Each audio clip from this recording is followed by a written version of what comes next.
বলি তিলোত্তমার চোখের জল ভুলিনি ভুলবো না, তিলোত্তমার চোখের জল ব্যর্থ হতে দেব না। তাই তো বলি তিলোত্তমার চোখের জল ভুলিনি ভুলবো না, তিলোত্তমার চোখের রাখি তোর তুমি বাইরে রাখি তোর। আর বিচার পেতে লড়াই করো, আর বিচার পেতে লড়াই করো।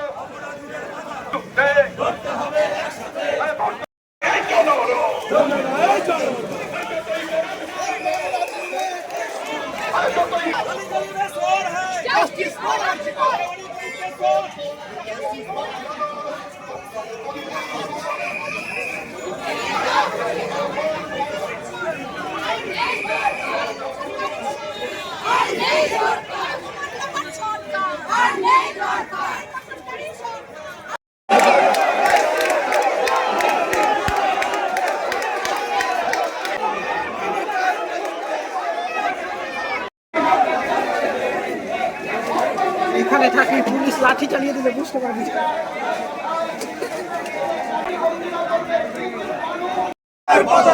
Justice for Arjigor, justice for Arjigor, justice for Arjigor, justice. We want justice, want justice.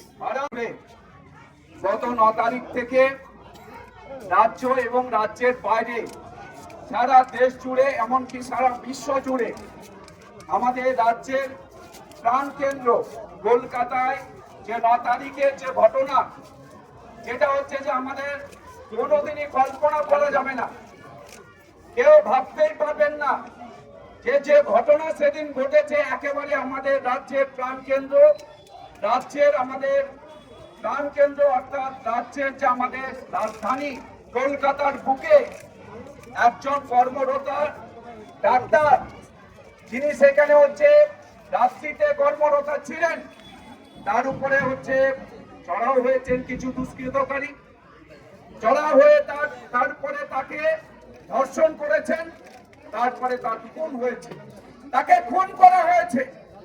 আমরা ধিক্কার জানাই আমাদের রাজ্যের মাননীয় মুখ্যমন্ত্রী, যিনি 9 তারিখের ঘটনায় আমরা দেখেছি রাত্রি পর্যন্ত তার কোন রকম সেখানে হচ্ছে এজাহার করা হয়নি, রাত্রি পর্যন্ত তার আর যে জায়গাতে ঘটনা ঘটেছে সেটা কর্ডন করা হয়নি, অর্থাৎ চিহ্নিত করা হয়নি।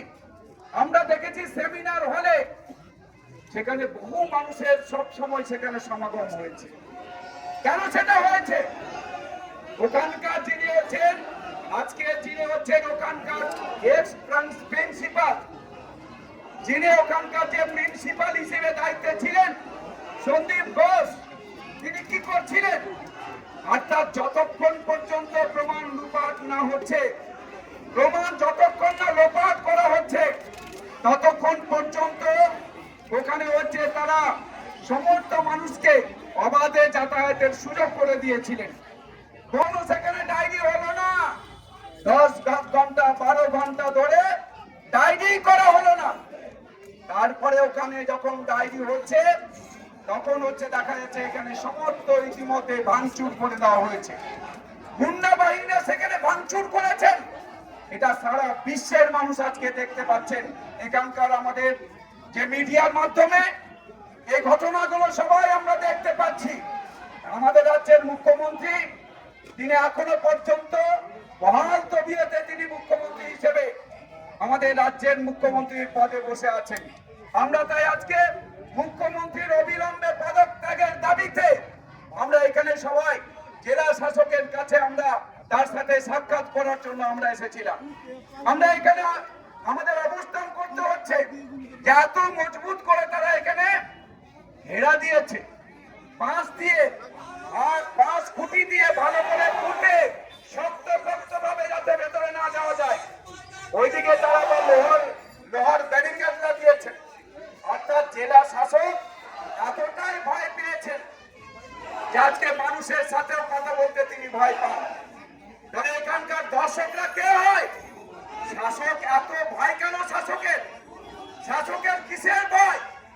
তাদেরকে এখানে ঘাতককে রক্ষা করার জন্যই তারা এই মজবুত করে এখানে তারা এই ব্যারিকেড তৈরি করেছেন। আমরা আজকে এখানে ব্যারিকেড করেছেন।